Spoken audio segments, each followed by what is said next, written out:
ಕರೆದ ಕಡೆಗೆ ಬರೋದಿಲ್ಲ.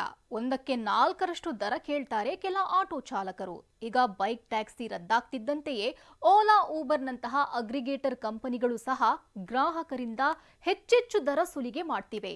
ಅದ್ ಹೇಗೆ ಅಂತ ತೋರಿಸ್ತೀವಿ ನೋಡಿ. ಬೈಕ್ ಟ್ಯಾಕ್ಸಿಗೆ ಬ್ರೇಕ್, ಹೆಚ್ಚಾಯ್ತು ಅಗ್ರಿಗೇಟರ್ ಕಂಪನಿಗಳ ಸುಲಿಗೆ. ಟಿವಿ9 ರಿಯಾಲಿಟಿ ಚೆಕ್ನಲ್ಲಿ ಓಲಾ ಊಬರ್ ಕಳ್ಳಾಟ ಬಯಲು. ಬೈಕ್ ಟ್ಯಾಕ್ಸಿಗೆ ಬ್ರೇಕ್ ಬಿದ್ದಿರೋದ್ರಿಂದ ಪ್ರಯಾಣಿಕರಿಗೆ ಹೊರೆಯಾಗ್ತಿದೆ.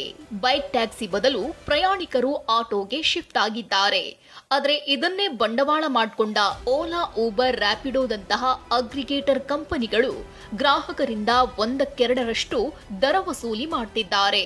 ನಗರದಲ್ಲಿ ಆಟೋ ಮೀಟರ್ ಮಿನಿಮಮ್ ದರ 2 ಕಿಲೋಮೀಟರ್ಗೆ 30 ರೂಪಾಯಿ. ಅದರ ನಂತರ ಪ್ರತಿ ಕಿಲೋಮೀಟರ್ಗೆ 15 ರೂಪಾಯಿ. 5% ಸರ್ವಿಸ್ ಚಾರ್ಜ್ ಪಡೆಯಲು ಹೈಕೋರ್ಟ್ ಅನುಮತಿಸಿದೆ. ಆದರೆ ಅಗ್ರಿಗೇಟರ್ ಕಂಪನಿಗಳು ಪ್ರಯಾಣಿಕನಿಂದ 50ರಿಂದ 100ರಷ್ಟು ಎಕ್ಸ್ಟ್ರಾ ಪಡಿತಿದ್ದಾರೆ. ಸೊ ಇವರೇನು ಮಾಡ್ತಾರೆ, ಇವಾಗ ರೀಸೆಂಟ್ಲಿ ಬೈಕ್ ಟ್ಯಾಕ್ಸಿನೂ ಬ್ಯಾನ್ ಮಾಡಿದ್ರು. ಸೊ ಇವಾಗ ಏನಾಗುತ್ತೆ, ಆಟೋದವ್ರು ಕೇಳಿದಷ್ಟೇ ದುಡ್ಡು ಕೊಡ್ಬೇಕು ಎಲ್ಲರೂ. ಇವಾಗ ನೋಡಿ, ಒಂದು ಟ್ರಿಪ್ ತೊಗೊಂಡ್ರು ಅಂತಂದರೆ ಒಂದು 10 ರೂಪಾಯಿ 15 ರೂಪಾಯಿ ಇವ್ರು ಕೊಡಲೇಬೇಕು. ಯಾರಿಗೆ? ಕಂಪ್ನಿಗೆ ಅಂತ ಕಮಿಷನ್ನ. ಆ ಕಮಿಷನ್ ಬಿಟ್ಟು ಇವ್ರು ಜನರ ಹತ್ರ ಅದೇ ದುಡ್ಡು ತೊಗೊಳ್ಳಿ. ಇವಾಗ 150 ರೂಪಾಯಿ ಇದೆ ಅಂದರೆ ಇವ್ರಿಗೊಂದು 120 ರೂಪಾಯಿ ಸಿಗುತ್ತೆ, 30 ರೂಪಾಯಿ ಚಾರ್ಜ್ ಹೋದ್ರು. ಇವ್ರು 150 ರೂಪಾಯಿನೇ ತೊಗೊಂಡ್ರು ಜನ ಖಂಡಿತವಾಗ್ಲೂ ಇವ್ರ ಹತ್ರನೇ ಬರ್ತಾರೆ. ಇವ್ರೇನು ಮಾಡ್ತಾರೆ, ಇವ್ರಿಗಿನ್ನ ಜಾಸ್ತಿ ಬೇಕು. Mysuru bank circle to Basaveshwara ನಗರಕ್ಕೆ 7.5 ಕಿಲೋಮೀಟರ್ ದೂರವಿದೆ. ರೂಲ್ಸ್ ಪ್ರಕಾರ 112.50 ಪೈಸೆ ಚಾರ್ಜ್ ಆಗುತ್ತೆ. ಆದರೆ ಊಬರ್ ಆಪ್ನಲ್ಲಿ 155 ರೂಪಾಯಿ ತೋರಿಸ್ತಿದೆ. ಪ್ರಯಾಣಿಕರಿಂದ ಹೆಚ್ಚುವರಿ 43 ರೂಪಾಯಿ ಪಡೆಯಲಾಗ್ತಿದೆ. ಓಲಾ ಆಪ್ನಲ್ಲಿ ಮೈಸೂರು ಬ್ಯಾಂಕ್ ಸರ್ಕಲ್ ಟು ಯಶವಂತಪುರಕ್ಕೆ 8 ಕಿಲೋಮೀಟರ್ ಇದೆ. ನಿಗದಿತ ದರ 120, ಆದರೆ 176 ರೂಪಾಯಿ ಪಡೆಯಲಾಗ್ತಿದೆ. ಅಂದ್ರೆ ಪ್ರಯಾಣಿಕರಿಂದ 56 ರೂಪಾಯಿ ಹೆಚ್ಚು ವಸೂಲಿ ಮಾಡ್ತಿದ್ದಾರೆ.